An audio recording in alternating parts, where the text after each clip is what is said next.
The man Knicks fans used to call St. Patrick became Scrooge for the Bulls as he ruined their Christmas day. 6 seconds to go. Comes into Tucker. Ewing sets a screen. The shot is off.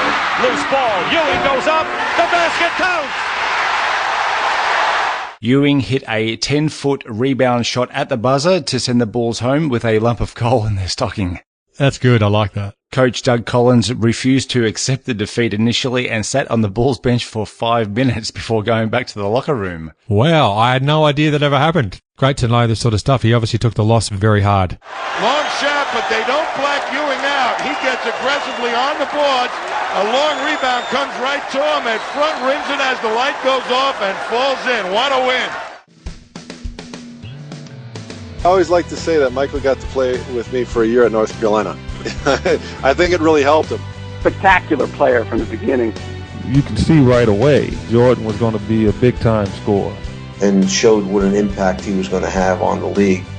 This is NB87, celebrating the 30-year anniversary of Michael Jordan's Chicago Bulls and the 1987 NBA season. Now here's your hosts, Adam Ryan and Aaron Steen. Welcome back to another episode of NB87. We're up to episode 5 in the series, Aaron. Welcome back to you. Also, welcome back to our regular listeners and also those new to the show. How are you today, mate? Good, thank you, mate. Looking forward to a first on the NB87 series.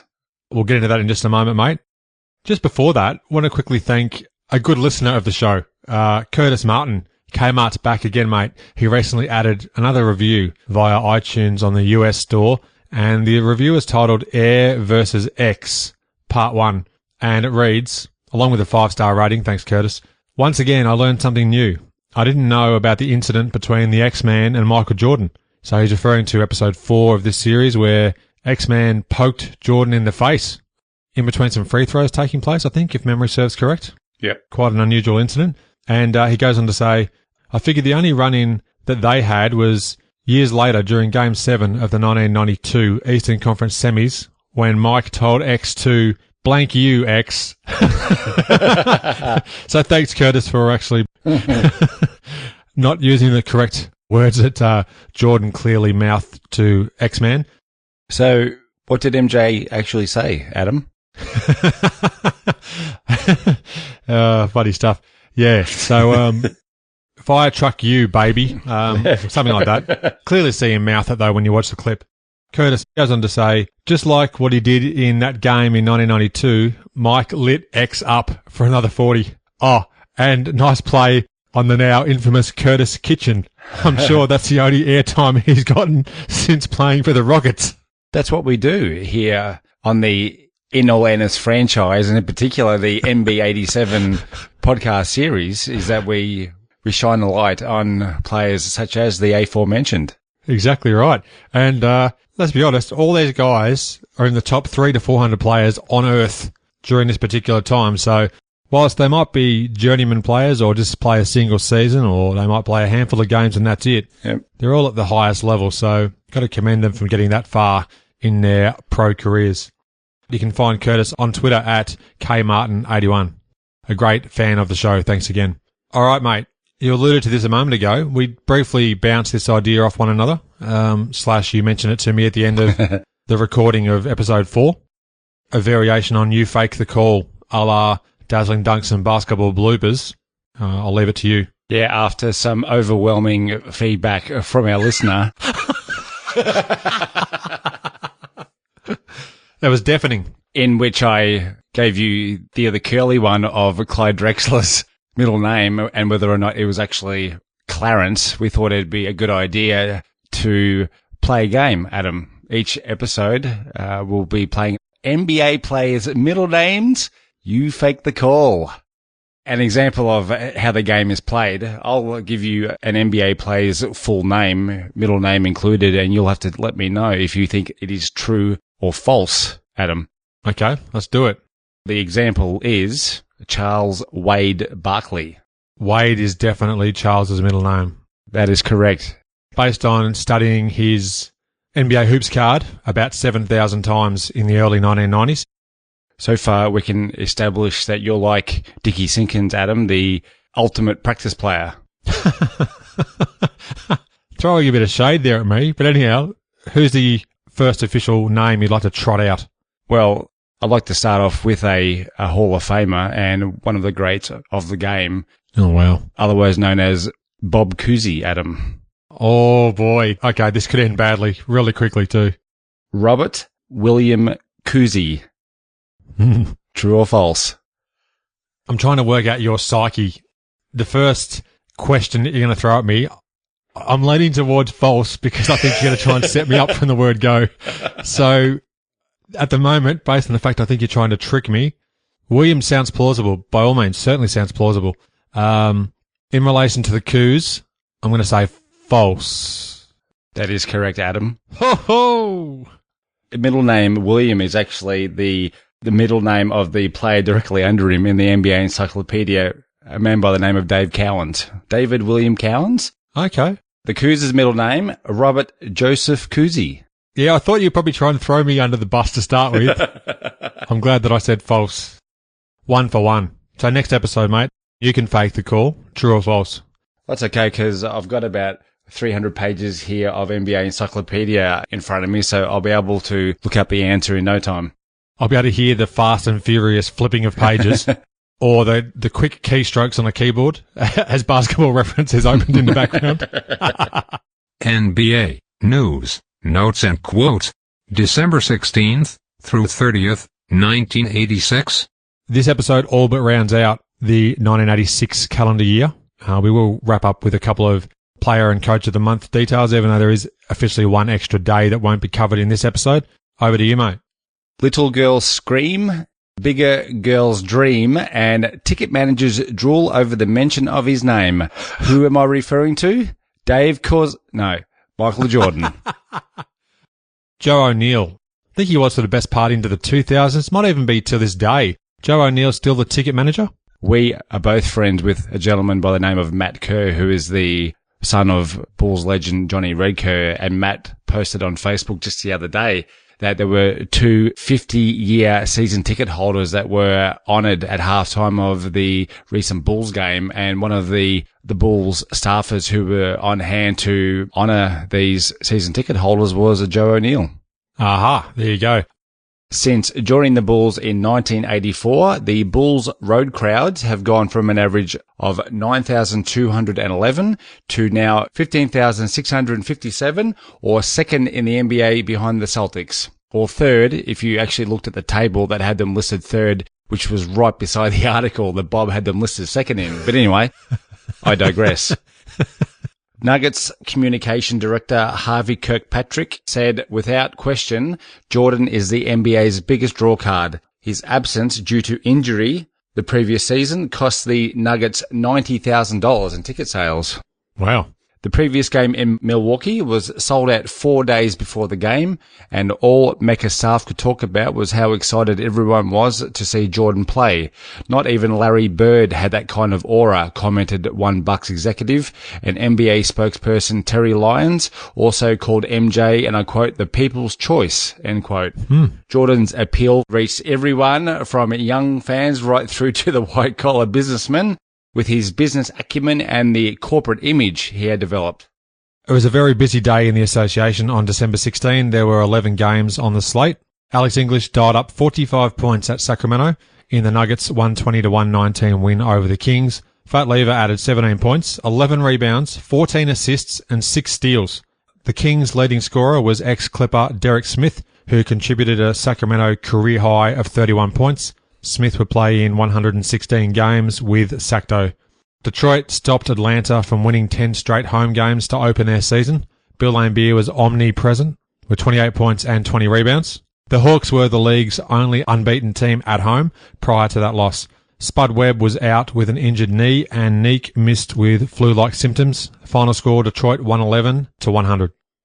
At Washington, Utah stole a 109-106 win, courtesy of a Darrell Griffith 3-ball from 26 feet. It was a 7th straight win for the streaking Jazz. Moses Malone dominated for the Bullets, notching 38 points and 21 rebounds in the loss.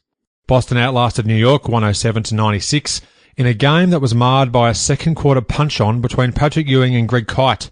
Bird led all scorers with 29 points, and he had all those points in the first 3 quarters. A December 19 newspaper reported that Patrick would be fined $3,000 for first throwing an elbow and then slugging kite at least twice. Greg was not injured. Also on this date, Chicago hosted New Jersey in front of 10,162 fans at Chicago Stadium. The Bulls had a 1-point win, 99-98, and they moved to 500 on the season, 11-11. For the Bulls, Jordan had 41 points and 5 boards. Steve Coulter, 14 points. Mike Brown, whose name will be mentioned in more depth shortly, great friend of the show, episode 62, had 10 points and 8 rebounds, and Charles Oakley, 11 rebounds. And for New Jersey, the G-man, Mike Jaminski, had 24 points and 6 boards. Buck Williams, 20 points and 11 boards. And Tony Brown, 17 points, 7 rebounds and 7 assists. Now, Tony Brown played 10 games for the Chicago Bulls in the 86 season. Had a really good purple patch during this period of time as well. I won't mention him a whole lot, but he did have some great games. John Paxson had a lot of egg on his face when Mike Brown came along and unscrambled everything, wrote Bob Sakamoto. I love that. That's very clever. Paxson, when trapped by NB85 favourite Leon Wood after picking up his dribble, tried to deflect the ball off Wood's leg out of bounds, only to have Wood retrieve the ball and race up court. Jordan fouled Leon and he made both free throws to give the Nets the lead with 6 seconds remaining. On the ensuing play, MJ missed a 15-footer only to have Mike No-Neck Brown tip in the miss with a second to go. Post-game, Jordan teased Brown that the replay showed the miss was going to bounce back in the hoop, and he spoiled Jordan's shot. Brown added that the Nets were drawn to Jordan like a magnet, making it easy for him to get in for the offensive rebound. That's fantastic. I'd love to actually see footage of that. I don't think this game exists in trading circles. Of the 4 games on the December 17 slate, the pick of the bunch was Cleveland's 110-107 victory at Philadelphia. Barkley led the 76ers with 32 points and 14 boards. However, the Cavs' Brad Daugherty, 29 points and 11 boards, and Ron Harper, 27 points and 8 steals, if you don't mind, was too much. Harp's career high in steals would be 10, also against the Sixers in March of 87. On the following day, December 18, Michael Jordan sat out the Bulls' practice for the upcoming game against the Indiana Pacers with a twisted right ankle as Coach Collins continued to stress movement away from Jordan on the offensive end. They're starting to watch again, he said in reference to Jordan's teammates, standing, watching and leaving the heavy lifting to MJ. Even Granville Waiters agreed that when in scoring position, Jordan's teammates take it for granted that he's going to score. He doesn't see MJ as a gritty player at all. It's just that when he makes a move, his teammates aren't making a move to score. He also said Collins' strategy of shuffling the starting 5 to suit matchups isn't something he's encountered before, though no players were complaining. Rumours were circulating about the availability of a backup centre from the Knicks, Bill Cartwright. The Bulls were $1 million under the cap with 3 first-round picks the next season, so had the assets to persuade the Knicks into a trade. Super center Dave Corzine was scheduled to play guitar in a celebrity rock band in an upcoming fundraising event for Toys for Tots. That's legendary. On this date, the 18th, Portland traded Walter Berry to San Antonio in return for rookie Kevin Duckworth. Berry was the Blazers' number 14 pick in the 86 draft. To that point, he'd played just 7 games with Portland, tallying 13 points in a total of 19 minutes. Walter was out of the league after the 89 season, whereas Duck became a cult hero in Portland, playing with the franchise through the 1993 campaign, appearing in 2 NBA finals, and finally exited the league in 1997. He sadly passed away in 2008 at just the age of 44. So rest in peace, Duck. Chicago visited Indiana in front of 15,844 fans, and the Bulls won the game 97-88, and they improved to 12-11 on the season. For the Bulls, Jordan had 41 points and 6 assists. Johnny Pax had 13 points, and Charles Oakley 12 points and 11 boards. For Indiana, Chuck Person had 17 points, 9 boards and 5 assists. John Long, Wayman Tisdale, Herb Williams, Vern Fleming, and Clint Richardson had 10-plus points each. This was Jordan's 15th 40-plus point effort in the team's opening 23 games, and further, it was his 10th 40-plus game in his last 11 contests, so fair to say that Jordan was unconscious in the scoring column. December 18, the day of this game, didn't start out too well for Bulls coach Doug Collins. He left what the Sack called his handbag in a hotel restaurant before the game. Collins lost $1,000 in cash, credit cards, checkbooks, a watch, plane tickets, and 2 pairs of sunglasses. Wow. Then the 4 tickets that Collins had left for a friend to attend Thursday's game were stolen. Oh, jeez. It was also reported that Collins must also stay behind when the team leaves Indiana to fill out the accompanying police reports. Wow. Not a great few days there for Doug. That's great minutiae, mate. Now, in other fines that were doled out by the NBA on this date, John Long of Indiana was slugged $3,000 for fighting with Rick Carlisle of Boston. Rick copped a $1,500 fine for retaliating. $500 fines were handed out to the Celtics' Larry Bird and Greg Kite and Walker Russell and Stuart Gray of the Pacers for leaving the bench area during that fight. Further, Detroit's Vinnie Johnson was slapped $2,500 for throwing the first punch in a fight with Atlanta's Tree Rollins. Tree was then lopped for $2,000 for throwing several punches in return. And to round it out, 3 other Pistons were hit with $500 fines stemming from the same fight. Tony Campbell, Joe Dumars, and Sidney Green. So NBA, nothing but altercations. Returning to basketball, Darryl Griffith hit for a would-be season high of 38 points at Cleveland as the Jazz won a high-scoring contest 134-128 in double overtime. Dr. Duncanstein forced overtime by hitting a three-pointer with 1 second remaining in regulation.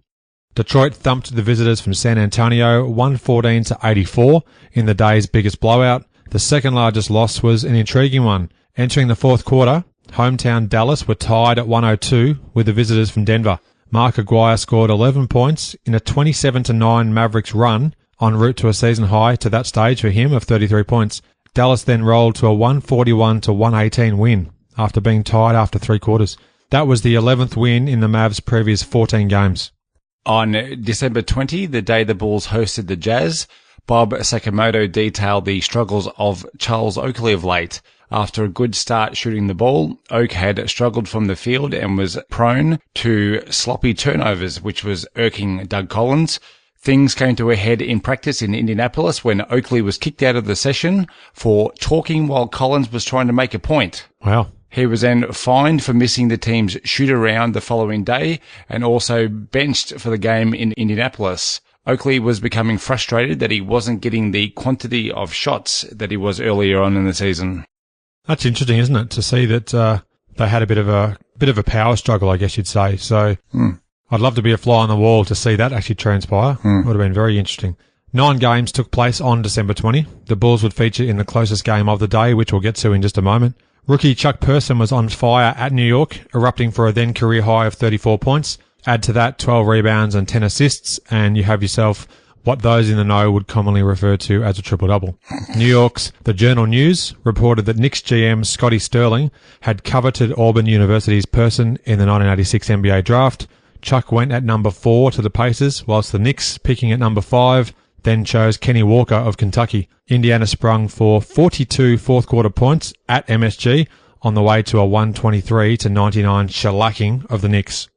At Milwaukee, Boston were drummed 120-100, and Ricky Pierce, great friend of the show, episode 28, had a game-high 29 points for the Bucks. Most interesting, in the last quarter, Chris Ford, Boston's assistant coach, was called for a technical foul after arguing a call. That led to Ford and coach Casey Jones charging onto the court to confront and argue the call further with referee Joe Crawford. Both Boston coaches were ejected, and that left team captain Dennis Johnson to coach the Celtics for the remainder of the game.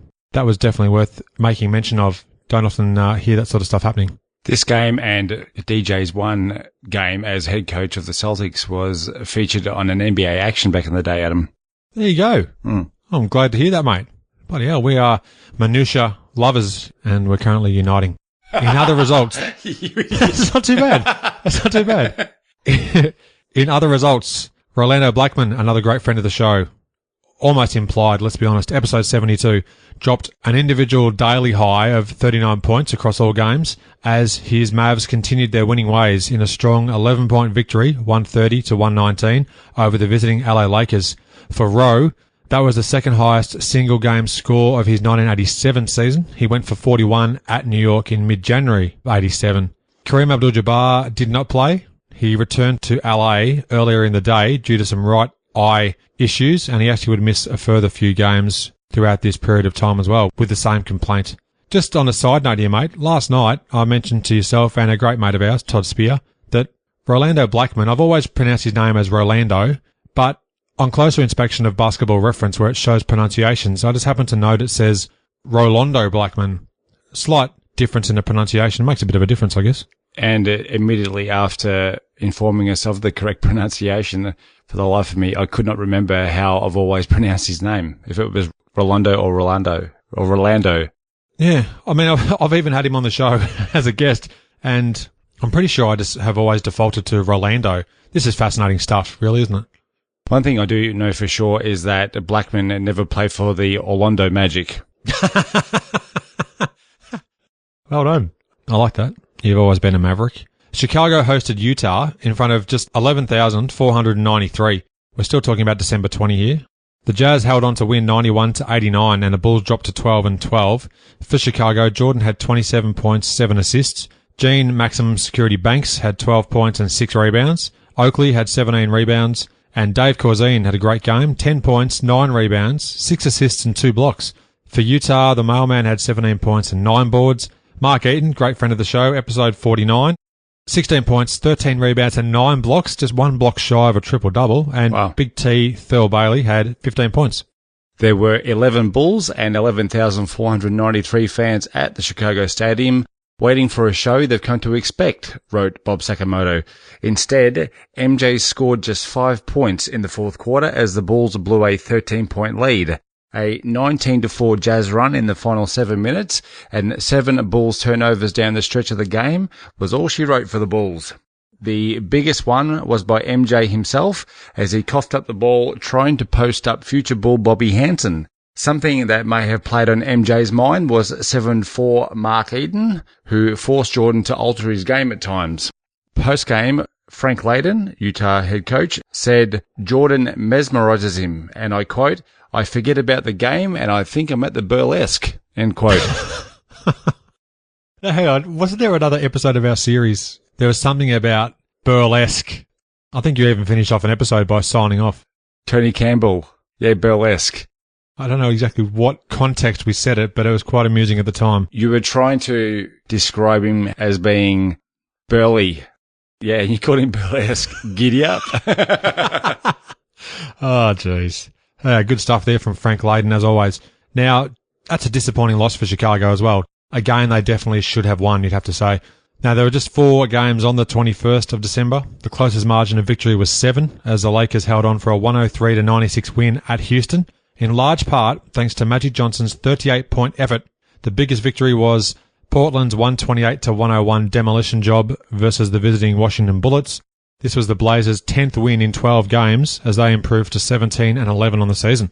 On December 22, Bob Sakamoto reported that right along with his young team, Coach Doug Collins was experiencing some growing pains of his own. Despite their 12-12 record having them as one of the surprises of the young NBA season, Collins was at a loss to explain the inconsistency of his team. Knowing that they couldn't play on emotion all season and that their talent would have to win them games, Collins stressed defense, and to this point they had the NBA's third best defense. That is a great effort for a young team to actually have such a good D early on. Very promising. Now, there are only 2 games on the 22nd of December. New York's Patrick Ewing dominated the Spurs, dropping 29 points and corralling 15 rebounds. I guess it's close to Christmas. He could have been caroling 15 rebounds. The Knicks held on for a 103-99 win. The victory snapped an 8-game losing streak for the Knickerbockers. Visiting Philadelphia, Utah were jazzed by Bobby Hansen's last-second basket and subsequent free throw, following a steal by John Stockton with just 6 seconds left in the game. Utah 114 defeated Philadelphia 111. In contrasting fortunes for each team, this was the Jazz's 10th win in 11 games. For the Sixers, they dropped 6 of their last 7. Hansen top scored with 25 points. He had a career high of 28 in the 1988 season, and Barkley had 21 rebounds. Through December 22nd, bit of a minutia alert, mate, Denver's Fat Lever was averaging 8.8 rebounds a game, better than 14 starting centers in the NBA. And that stat's courtesy of Jeanette Howard of the Detroit Free Press.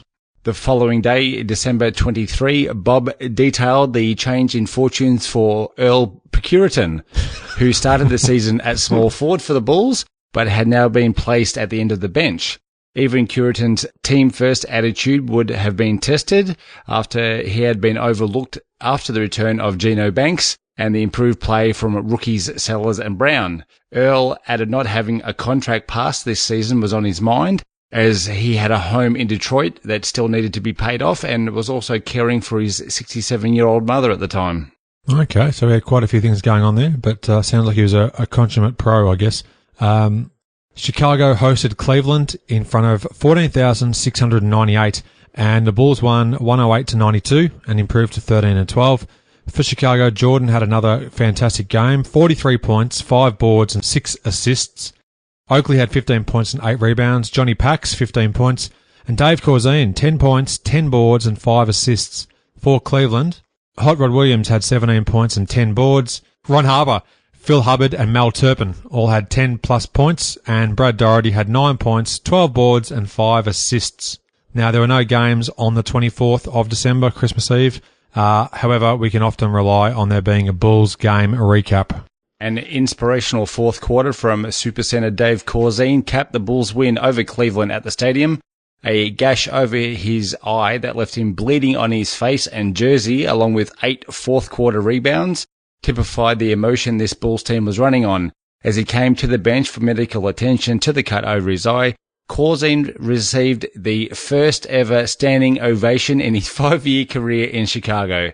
That's tremendous. After wiping the blood with a towel and jumping back into the fray, the applause got even louder for Dave. Oh, that is so good. I love that. I love that. As you were saying that, I was just smiling from ear to ear. That was fantastic. Yeah. Returning to games on the 23rd of December, Magic Johnson hit a career-high 46 points. Now, I would have thought he would have sprung for at least 50 once in his career, but I was somewhat surprised. His career high was 46. Would you have thought he would have ever gone for 50? Honestly, no.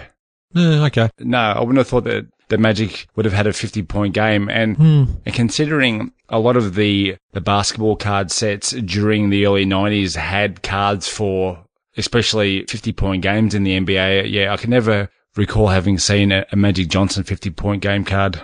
Yeah, I mean, he'd always score if he wanted to, but he was obviously more prone to just dish out the ball with reckless abandon, of course, as he was known to do throughout the Showtime era. But yeah, had 46 points at Sacramento in the Lakers' 127-117 win. He played all 48 minutes, and he had 10 rebounds and 9 assists for good measure. Phoenix rookie Kenny Gattison scored a career-high 29 points and grabbed 10 rebounds, helping his Suns eclipse the Dallas Mavericks. For the Mavs, Mark Aguirre led all scorers with 32 points, and James Donaldson had a blinder with 22 points and 16 rebounds. At home, Tom Chambers scored 23 of his 35 points in the second half, guiding his Seattle Supersonics to a 127-116 win over the visitors from Denver. For the Nuggets, Hall of Famer Alex English top scored with 36 points. And Gerald Wilkins was quoted in a December 24 newspaper about the next day's game between his Knicks and the visiting Chicago Bulls. Quote, "I have to guard Michael Jordan on national TV on Christmas Day in front of 1 million people. Christmas is still a long way away from me. I'll be happy if I can hold him under his average." End quote. Now, MJ's average, 37.5 points per game. Wow. So we'll see how that transpired. That's keeping the bar low, Gerald. It is. But will he do so? On the aforementioned Christmas Day, a smile crept across Michael Jordan's face as he was asked about the last time he played in front of a nationally televised CBS audience. His 63-point effort against the Celtics in the 1986 playoffs had CBS giddy up at the prospect of giving its viewers Michael Jordan as a Christmas present. This was to be Jordan's first appearance on national TV in a regular season game. That's a great little stat there too. In other Bulls news, Doug Collins spent an hour with Charles Oakley going over game tape in an attempt to fix some fundamental errors in his game.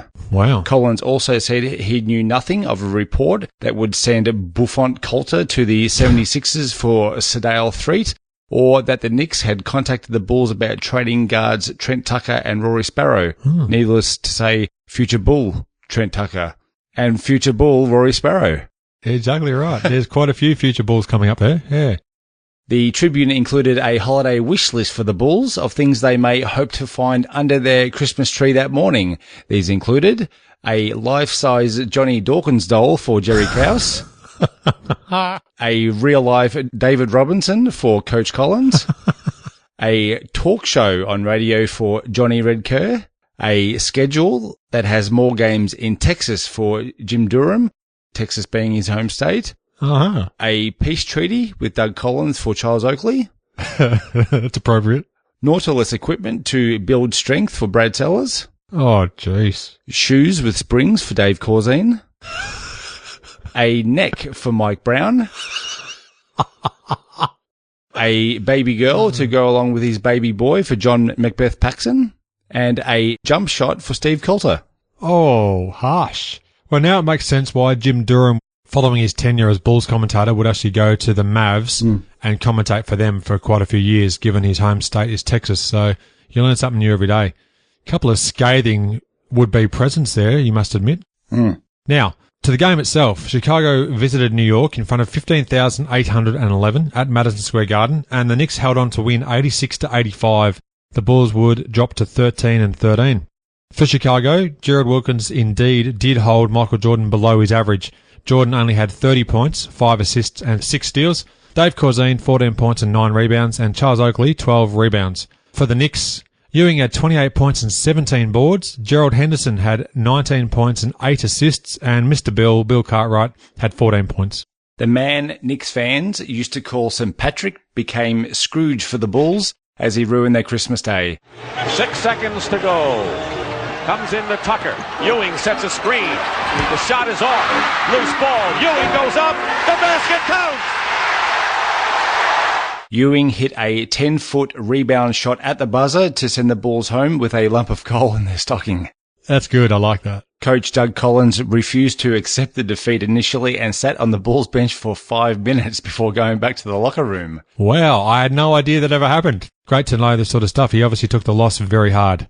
Long shot, but they don't black Ewing out. He gets aggressively on the boards. A long rebound comes right to him and front rims it as the light goes off and falls in. What a win. Dave Corzine's three-point play with seconds left put the Bulls up 1, but then Corzine didn't get a body on Ewing, who put the offensive rebound back uncontested. Some pre-game jawing had MJ telling Patrick he was going to dunk on him, which he did, but Pat won the war with his late-game heroics. Doug Collins complained about the Bulls' lack of defensive rebounding in the fourth, but he may have brought it on himself by having Charles Oakley on the bench for most of the period. It was added at the end of the article that the Bulls were one team that the Knicks hoped to move Bill Cartwright to, who was in the second year of a 6-year deal that paid him $7.5 million in total. Now, in the only other Christmas Day game, the Bullets travelled to Philadelphia and took the win 102-97. This was Moses Malone's first visit to Philly since the massive trade that sent him to Washington. He came to play, dropping 28 points and 21 boards on the Sixers. When Moses was introduced, he received a standing ovation for almost 1 minute. Now, on the 26th, at Phoenix, Boston, coming off a rare 2-game losing skid, returned to the winner's circle with a 122-112 win. Kevin McHale had 32 points and 15 rebounds, and Larry Legend added 26. Now, it's worth noting for the Celtics, 1986 Sixth Man of the Year, Bill Walton, would not play a single game with the team until March of 87. Depending on medical reports, he was out for between 6 to 8 or 8 to 10 weeks, or even in some instances indefinitely, following surgery on his right ankle. On December 27, Bob Sakamoto reported that rookie Brad Sellers was to be suspended by the team for 4 days, meaning he would miss the upcoming game against Indiana. Sellers was seen speaking to Doug Collins at LaGuardia Airport as the Bulls were leaving New York. Collins had gotten wind that several players were planning to leave New York early and immediately let the team know that they would all be leaving together. Sellers then apparently left to go spend Christmas with his family in Cleveland anyway. Sellers would be fined 1/82nd of his salary, or $5,183, miss 3 practices at $150 each, and would be fined $250 for missing the team flight. Yeah, that's great detail of what actually would unfold in terms of him going against the wishes of Collins, obviously. So much for the unity of the team. Suspension forthcoming. There you go. The suspension may have been placed to send a message to the team after a little unrest, with Oakley and Puritan openly expressing their unhappiness. Yeah, okay. Wow. So things weren't all as rosy as they possibly seemed for the young and upcoming Bulls. Now, Chicago hosted Indiana in front of 16,781 on the 27th, and the Bulls would win 105-93 and improved again to above 500 by one game, 14-13. For Chicago, Jordan was unreal, 44 points, Earl Curitan 18 points and 8 rebounds, and Charles Oakley had 2 points, 13 rebounds, and a career-high 15 assists. So he obviously came to play. Now, for Indiana, Chuck Person had 23 points, 12 boards and 4 assists. Steve Stepanovich had 22 points and 9 rebounds, and Vern Fleming had 16 points and 5 assists. Someone in the locker room hollered out Magic Oakley in reference to the 6'9" power forward's career-high 15 assists and 13 rebounds in the Bulls' victory over Indiana. Oak's fine game supported MJ's flu-stricken 44 points and 18 for Earl Curitan. A Bulls 12-3 run to finish the second period got them a 1-point lead going into the main break, and a 12-0 run in the third broke it open. Indiana got to within 6 on a Chuck Connors person basket, but the Bulls then outscored them 20-6 to finish the game. Jordan, Paxson and Turner were all suffering from the flu, with MJ's temperature reaching 101.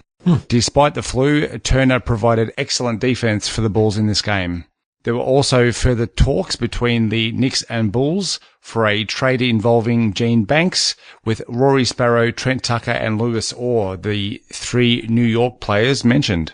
Now, on the 27th, Isaiah Lord Thomas III connected on a 23-foot jumper at the buzzer to lift his Detroit Pistons to victory 107-105 at Washington. The Bullets shot themselves in the foot, not scoring in the game's closing 2 minutes and 20 seconds. Zeke went for 26 points, 11 of which came in the final stanza. New Jersey's 8th-year veteran James Bailey came off the bench and dropped a career-high 35 points in his Nets' 120-111 win over the travelling Cavaliers from Cleveland.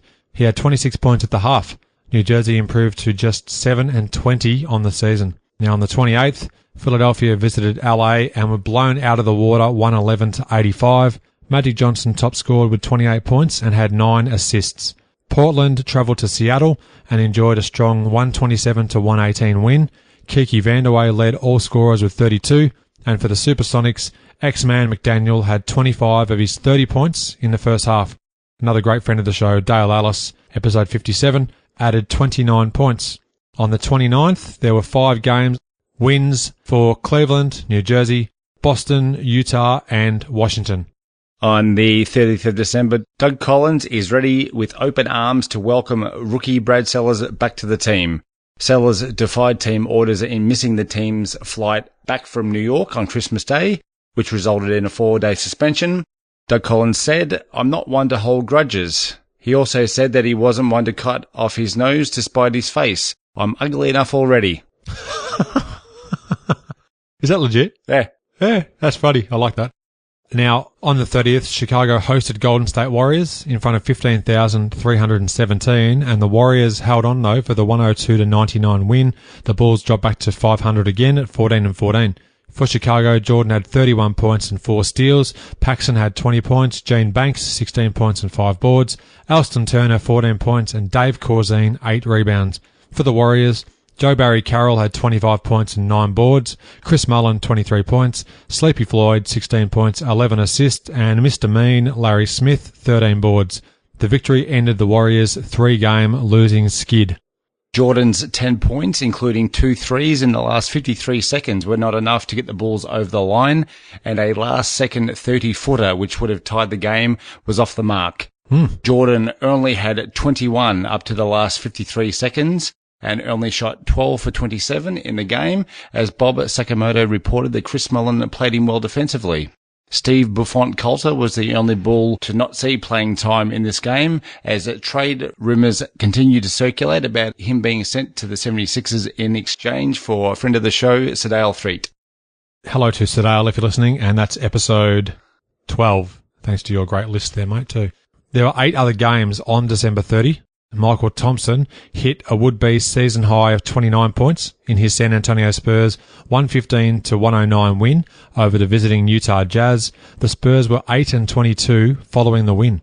Akeem Olajuwon dropped a would-be 1987 regular season high of 44 points in his Rockets 105-102 road win over the LA Clippers. And Julius Erving, playing in his final career game at Denver, blocked Fat Lever's potential game-tying layup with just 6 seconds left. Philadelphia would secure the win, 111-108. Sir Charles had 29 points and 13 boards for Philly, whilst Alex English had 36 points and Fat Lever chimed in with 27 for the Nuggets. Now, mate, let's round out the episode with our players of the week. For December 21, Magic Johnson of the LA Lakers averaged 25.3 points, 8 rebounds and 15.7 assists as his Lakers went 2-1. December 28, Patrick Ewing of the New York Knicks averaged 26.3 points, 13.3 rebounds and 2 blocks per game as the Knicks went 3-0, and the Knicks' 3 straight wins had ended an 8-game losing streak and was the team's first winning run of games this season. They'd win 4 straight in this particular run. Our individual highs for this period of time: Magic Johnson, 46 points for the Lakers at Sacramento on the 23rd of December. Sidney Green of Detroit, former Chicago Bull, had 23 rebounds at Milwaukee on the 30th of December. And Magic Johnson had 18 assists versus Portland on the 18th. And Isaiah Thomas of Detroit had also 18 assists on the 17th of December versus Utah. The player of the month for December was Magic Johnson, 27 points, 7.4 boards, 11.5 assists and 1.9 steals per game as the Lakers went 10-4 for the month. The coach of the month was Frank Layden. He guided his Utah Jazz to a 12-3 record, and that included a 7-game win streak. And finally, the NBA standings through December 30. Our division leaders were: in the Atlantic, Boston were 20-9. In the Central, Atlanta were 20-7. In the Midwest, Dallas were 19-9. And in the Pacific, the Lakers were 22-6. The Bulls were 14-14. They went 4-3 in this span. And the LA Clippers were a lowly 4-24, and they'd lost 9 consecutive games. Now, that streak of losses for the Clippers would actually extend to be 16 straight before it was all said and done. So nasty times there for the LA Clippers. All right, mate. That rounds out episode 5 of NB87. Thanks again for being a part of the show as always, mate. Invaluable contributor.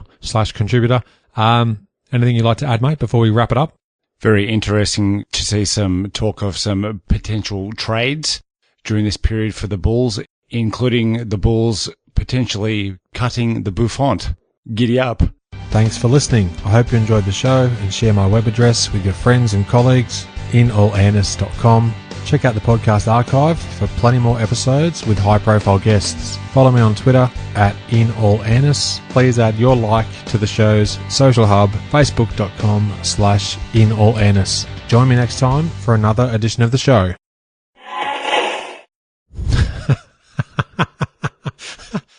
I had to think about that for a split second, but I like that. You've really done well to stick with Buffon. Had Buffon capitalised at one stage too, I saw in the notes. So you've gone above and beyond there. Well done. Did you realise you actually did capitalise his nickname? Deed poll. So that was great. We got there. Dr. Duncan Scott. Learn to speak. Dr. Duncan Scott. Okay.